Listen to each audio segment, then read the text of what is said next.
আসসালামু আলাইকুম রহমতুল্লাহি বরকাতুহু। উজবেকিস্তানের সম্মানিত হাজিদের রাতের খাবার। তো অনেকে বললেন ভাই এত কম খাবার কেন? আসলে এইটা খাবার না, শুধু স্যাম্পল আর কি। মূল খাবার তো রয়ে গেছে, ওটা আমরা পরে দিব। সম্মানিত হাজির হিসেবে আসলে তখন আমরা খাবারটা দিয়ে দেবো ইনশাআল্লাহ।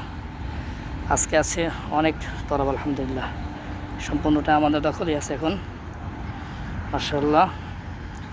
আসলে প্রবাস লাইফে যারা কাজটাকে নিজের মনে করে কাজ করবে তাদের কোনো কষ্ট থাকবে না। যারা কাজের মতো অলসতা, যারা কাজকে কাজ মনে করে না, শুধু কখন যাব কখন শেষ হবে এমনই করে, একটা দায়িত্ব নিয়ে যে কাজ করবে, যারা এই দায়িত্বহীনতার পরিচয় দেয় প্রবাস লাইফে তারা জীবনে সফল হতে পারবে না, আমি এটা চ্যালেঞ্জ করে বলতে পারি। আর যারা নাকি কোনো কাজকে অবহেলা করবে না, যে কোনো দায়িত্ব তার উপর আসুক সেটা সে খুবই সুন্দর মতো আদায় করবে ইনশাআল্লাহ, বিজনিল্লাহ সফলতা তার অচিরেই আসবে, এটা আমি 100% শিওর ইনশাআল্লাহ।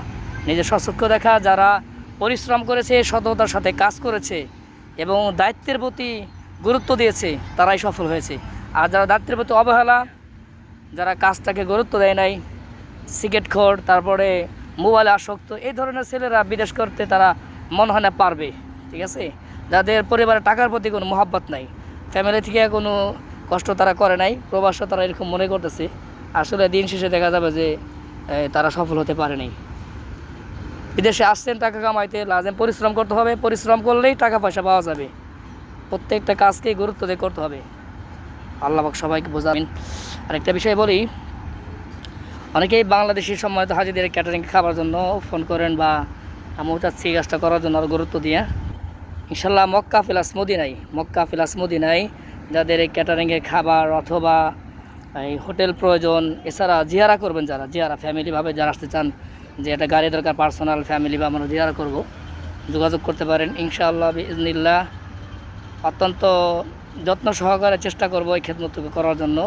সবাই দোয়া করবেন, আল্লাহ পাক যেন আমার প্রত্যেকটা দায়িত্বকে সুন্দরভাবে আদায় করার তৌফিক দান করেন, আমিন।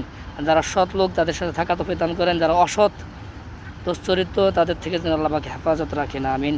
আসসালামু আলাইকুম রহমতুল্লাহ। এখানে আলহামদুলিল্লাহ আমাদের মানিকগঞ্জ সিংহা থানার অনেকেই কাজ করতেছেন, পারমানেন্টলি কন্টিনিউ তারা কাজ করতেছে আলহামদুলিল্লাহ।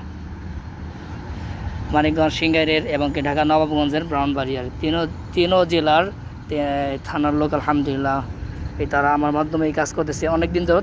তাদের আন্তরিকতা আমার মধ্যে অনেক অনেক খুশি আমার প্রতি আলহামদুলিল্লাহ, এবং যাদেরকে দিয়েছি তারা অনেক ভালো।